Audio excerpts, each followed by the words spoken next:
안녕하세요. 여러분의 투자 길잡이 블랙스톤 H입니다. 자, 오늘은 현대 금융 이론의 아주 중요한 기둥이죠. CAPM에 대해서 이야기해 볼 텐데요. 이 CAPM이 왜 완벽한 정답이 아니었는지, 그리고 그 대안으로 등장해서 시장을 뒤흔든 다요인 모형은 또 무엇인지 오늘 아주 깊고 재미있게 파헤쳐 보겠습니다. 단 하나의 공식으로 모든 자산의 기대 수익률을 설명한다. 정말 아름답고 명쾌한 이론이었죠. 이 CAPM이라는 게. 그런데 말입니다. 현실은 이 멋진 모델의 예측을 자꾸만 비껴나갔어요. 이렇게 완벽해 보였던 CAPM, 도대체 어디서부터 삐걱거리기 시작했을까요? 자, 첫 번째 파트에서는요. 바로 그 문제점, CAPM이 마주했던 한계는 무엇이었는지, 마치 학자들이 풀지 못했던 수수께끼처럼 남아있던 그 이야기부터 시작해 보겠습니다. CAPM의 핵심 아이디어, 사실 굉장히 간단합니다. 어떤 자산의 기대 수익률은요, 오로지 시장 전체의 움직임에 얼마나 민감한가, 즉 이 베타라는 단 하나의 요인으로 결정된다는 거예요. 왜냐?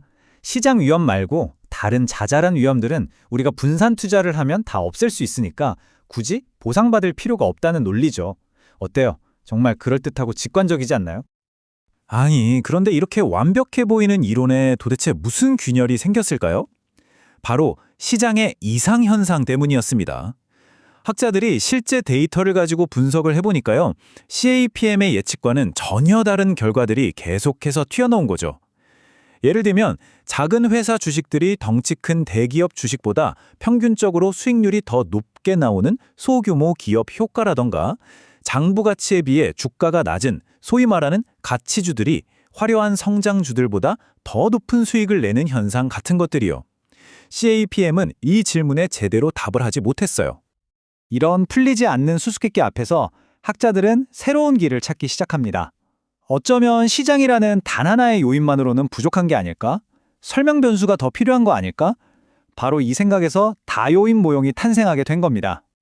다요인 모형의 기본 아이디어는 이렇습니다. 기존 CAPM 공식에다가 뭔가를 더 추가해주는 거죠. 시장 위험 말고도 주식 수익률에 체계적으로, 그러니까 꾸준히 영향을 미치는 또 다른 위험 요인, 즉 팩터들을 더해서 모델의 설명력을 확 끌어올리려는 시도라고 보시면 됩니다. 네, 바로 그 지점이죠. 그렇다면 그 추가적인 요인이라는 게 구체적으로 뭘까요? 어떤 변수를 더해야 우리가 현실 시장을 더 정확하게 설명할 수 있을까요? 바로 그 질문이 핵심입니다. 지금부터 그 답을 한번 찾아가 보시죠. 세상에는 정말 수많은 다요인 모형이 있지만요. 오늘 우리가 집중적으로 살펴볼 모델은 바로 이 분야의 대표 주자이자 가장 유명하고 영향력 있는 모델, 바로 파마 프렌치 3요인 모델입니다. 자, 파마 프렌치 모형의 첫 번째 요인은 아주 익숙합니다. 네, 맞아요. CAPM에서도 썼던 바로 그 시장 위험입니다. 시장 전체가 오르내릴 때 발생하는 위험 프리미엄은 기본으로 깔고 가는 거죠. 자, 이제부터가 진짜 재밌어집니다. 두 번째 요인은 바로 SMB, Small minus Big의 약자인데요. 과거 데이터를 보니까 소규모 기업들이 대규모 기업들보다 초과 수익을 내는 경향이 뚜렷했거든요. 이걸 반영한 게 바로 규모 위험 요인입니다. 다시 말해서 기업의 사이즈 자체가 하나의 독립적인 위험 요인이 될 수 있다는 거죠. 그리고 세 번째 요인은 HML, High minus Low입니다.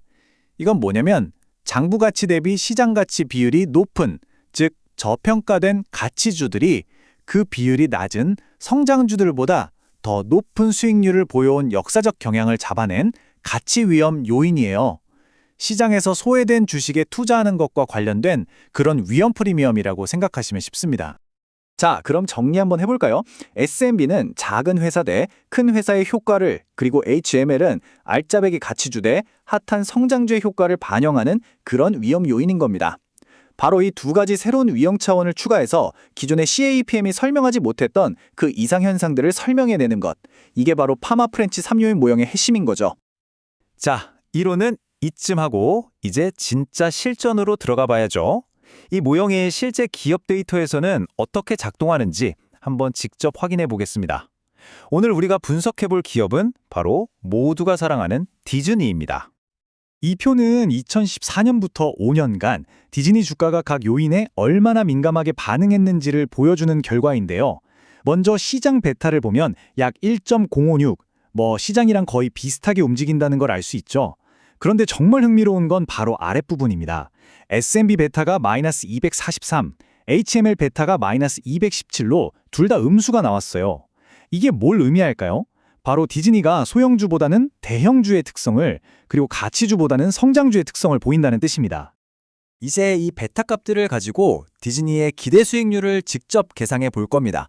보시는 것처럼 무위험 수익률에다가 각 요인별 베타와 그 요인의 위험 프리미엄을 곱한 값들을 싹 다 더해주면 되는 거죠.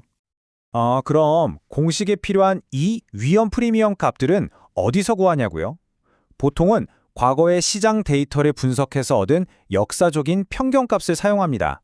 여기서는 계산의 편의를 위해서 무위험 수익률은 2%, 그리고 각 요인의 위험 프리미엄은 시장 8.3%, S&P 3.2%, HML 4.7%라고 가정하고 한번 계산을 진행해 보겠습니다.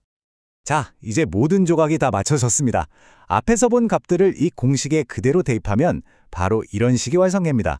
시장 위험에 노출된 건 기대 수익률을 높여주지만 디즈니가 가진 대형 성장주의 특성 때문에 S&P와 HML 요인들은 오히려 기대 수익률을 살짝 깎아내리면 효과를 보이는 걸 알 수 있죠. 그래서 계산 결과는 10.68%가 나왔습니다. 이게 바로 파마프렌치 3요인 모형이 추정한 디즈니의 기대 수익률인 거죠. 단순히 시장 위험 하나만 고려했을 때보다 훨씬 더 정교하고 세밀한 분석 결과라고 할 수 있겠습니다. 그렇다면 CAPM과 다요인 모형, 이 둘 중에 최종 승자는 과연 누구일까요? 사실 이 논쟁은 아직도 금융학계에서 가장 뜨거운 주제 중 하나입니다. 확실히 3요인 모형이 더 복잡한 만큼 디즈니의 대형 성장주라는 특성까지 반영해서 기대 수익률을 조정하는 등 더 구체적인 결과를 보여주잖아요.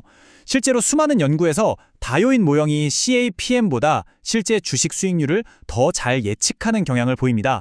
그래서 실무 현장에서는 아주 강력한 분석 도구로 널리 쓰이고 있죠. 하지만 이게 다요인 모형의 완벽한 승리를 의미하는 건 아닙니다. 다요인 모형은 왜 도대체 기업 규모나 가치 같은 요인들이 추가적인 위험 프리미엄을 갖는지 그 근본적인 경제적 이유를 명쾌하게 설명해 주지는 못하거든요.